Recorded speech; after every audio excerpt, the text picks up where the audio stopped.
but the divine concept is the same.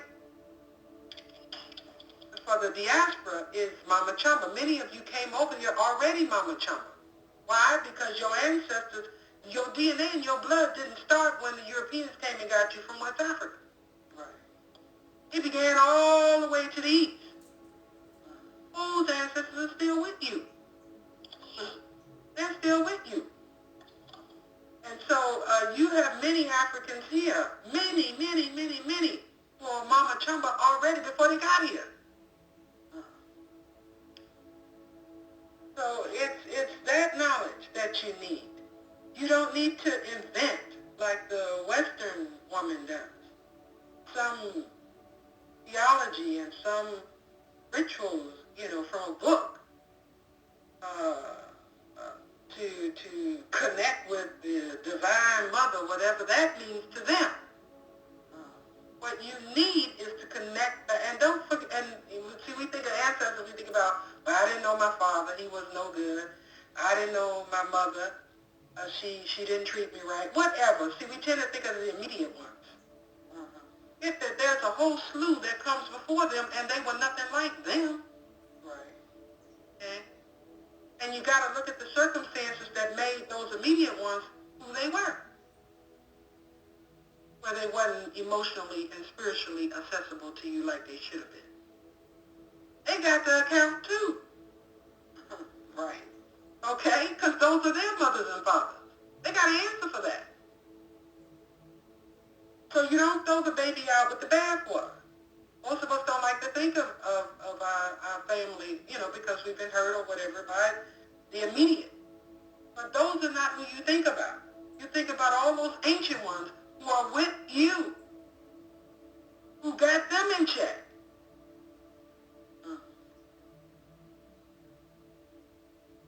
We're rooted like that, divinely.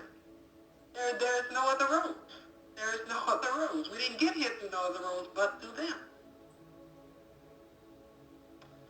That's true. And we got to fix what was broken. And then we have to take the gifts, whatever they may be, divine or otherwise, take our marching orders and do our job. Yes. I want to thank you again, Mother, for taking your time out doing the interview. I truly think that this is a great honor, and I know the women that listen to my interviews are, just ecstatic, and especially when an elder mother speaks. It's just, there's no words. When the pros speak, you just listen. So I want to thank you, and I'm going to put up links to Lulu.com, and if people, in the search box, put Mami Wata, MAMIWATA, your books come up. I'm also going to put up your website, and the website is just loaded with information. It's MamiWata.com, MAMIWATA, and I just want to also thank you for putting up and showing us that awesome megalith of Artemis. In all of my studies, I hadn't even came across that picture.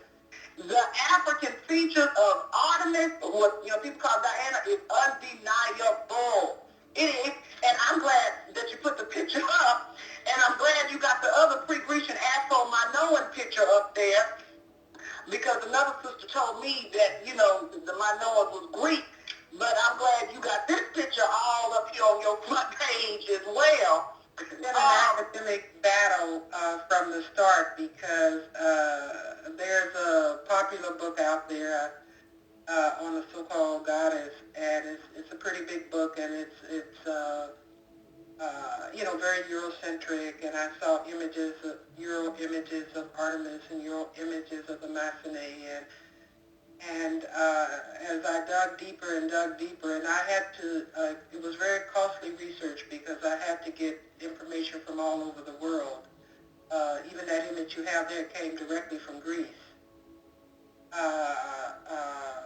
Because I was determined, I knew that they were showing, I knew that was not true. But be that as it may, what I did uncover was that during that time when they were taking our history, they would deliberately create fraudulent images. This has been pervasive throughout, and make them European-like, to give the Western woman a presence in ancient history when she didn't have one. And so when you study these, and I found it, and they were just recently, Nefertiti, they finally admitted that bust was a fraud. And so this is very, very, well, I mean, it's done even now. We're watching it, but we don't see it as they subsume our culture, and that those aspects that they like all of a sudden become very American. Those aspects that they don't like stays to the black community. Images and dances and food and everything. And so this is a consistent pattern for them all throughout history, and we have to take note of that. But I could not let them no longer get away with that. I've been in academia. I worked in the universities, and it was disheartening to see black, educated, intelligent professors, female, giving classes on feminism and didn't have a clue where they fit in. Wow. Oh, man. And subsuming this very Eurocentric Western feminine theology when in reality he's not accepted in those movements, not as an equal partner. And that's interesting you said that, because we had a conversation, I and some other sisters, the other day on feminism, and it's interesting you say that, because a lot of the black feminists are Christian, and for me, because I'm more pagan, it's just amazing to me that even when I have conversations with them, I don't see how they are so-called pro-black, but they're still Christian. And then when I talk to the white feminists, they're talking about God is goddess. Right, they're pagan, but that's no different from Eurocentric male scholars. Most of them don't practice an African traditional religion either. They stay Christian, or they stay with the white Arab Muslim, Islam. Wow. And so our heads are filled with a lot of archaeological history, but we're still disconnected from our ancestors and our spirits. So therefore, we're still lost. Right. And so I pray, and I'm optimistic, because this next generation, especially what they're about to go through with this globalism, will be in enough stress and pain that they won't care what others think. And why should you? No other group has a problem being who they claim to be but us. And yet, you are the source of everything. You are the source of everything. You are. You have to believe that. And if this earth is destroyed, one of you all will be left. And if this earth is destroyed, one of you all will be left. This is not politics. This is by God's design. The black woman was not made goddess through political usurpation of patriarchy. This was the natural order of things. You don't need politics. You don't need all of that. All you need to do is find out who you are and be that. That's power in itself. Yes. And you have to be willing to sacrifice whatever it takes. If your quote-unquote friends fall away from you, if family move away from you, let them. But your ancestors won't. And you will be with your ancestors far longer than you will be on this earth. Yes. Believe that. Yeah. Believe it. You will be far longer than you'll ever be here. This is a short journey. And it's a school. And I pray that we don't waste it in politics and power plays on who rules. Forget all of that. What's in you is what you need to find. And just be that, whatever it may be, or whatever level it may be. And accept it. Thank you, Mother. Yes, ma'am. Thank you. Yes, ma'am. Let's do something too right quick. And, I don't want to keep you, but, it's just a pleasure anytime you have an elder on the phone. Because it's so much faith, spirituality out here. I just want to throw up. But how do we know authentic Voodoo versus a bunch of this other stuff that's out here? How do you separate the wheat from the chaff? Yes.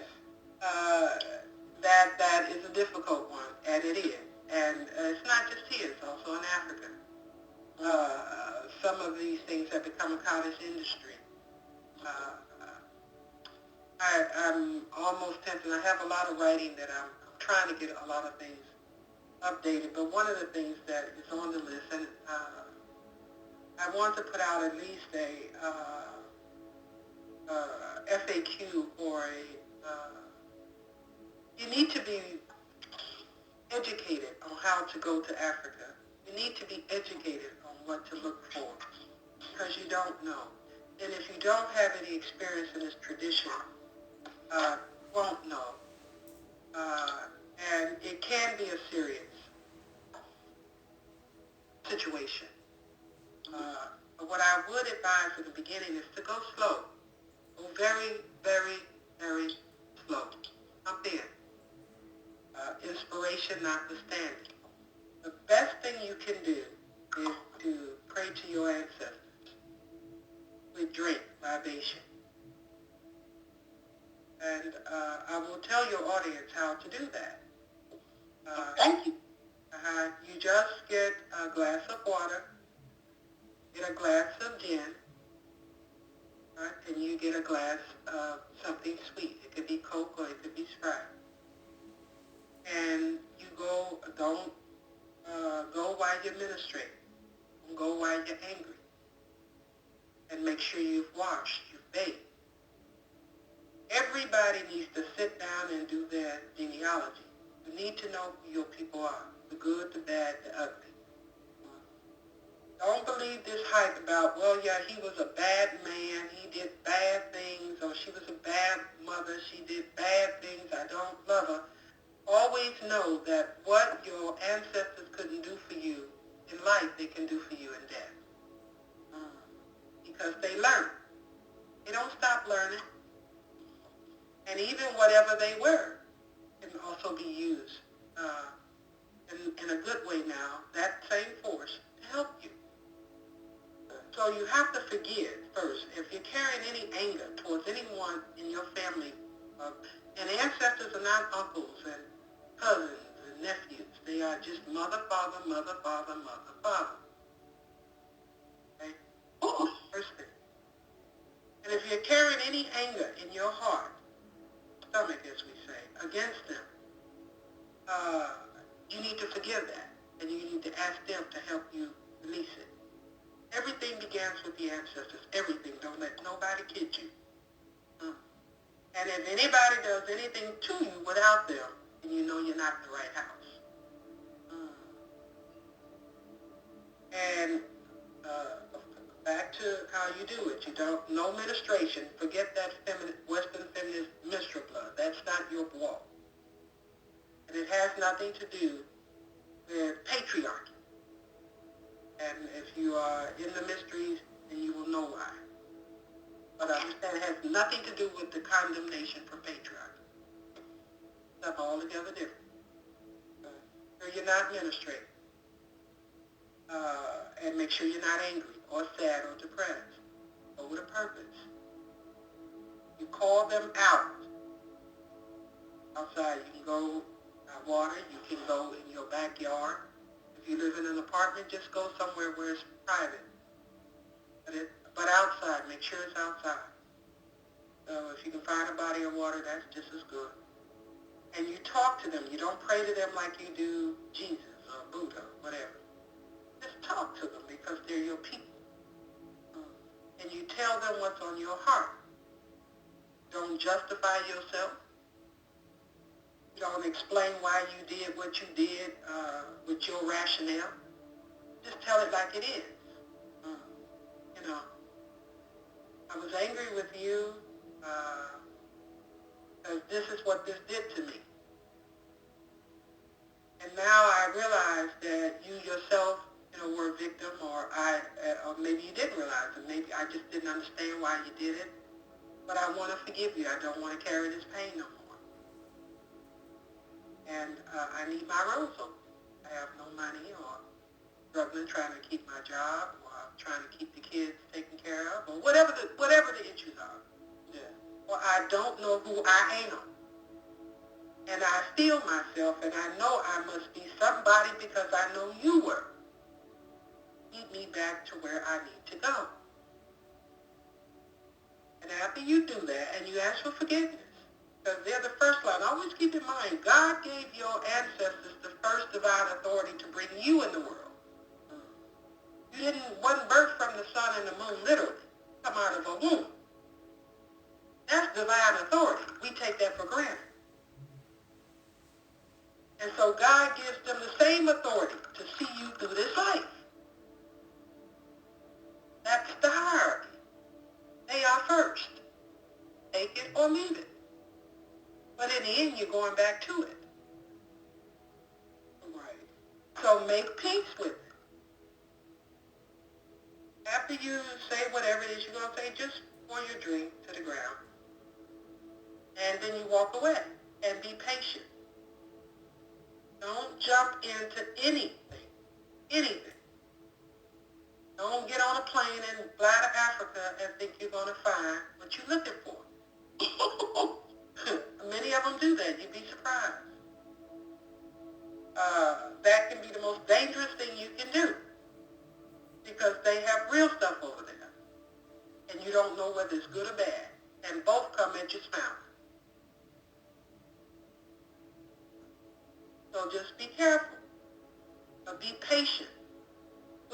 Stay close to your ancestors. And when the time is right, they will open the right road for you. Okay? And that road, before you get to the right door, they may lead you to one or two other doors to learn some things you need to know.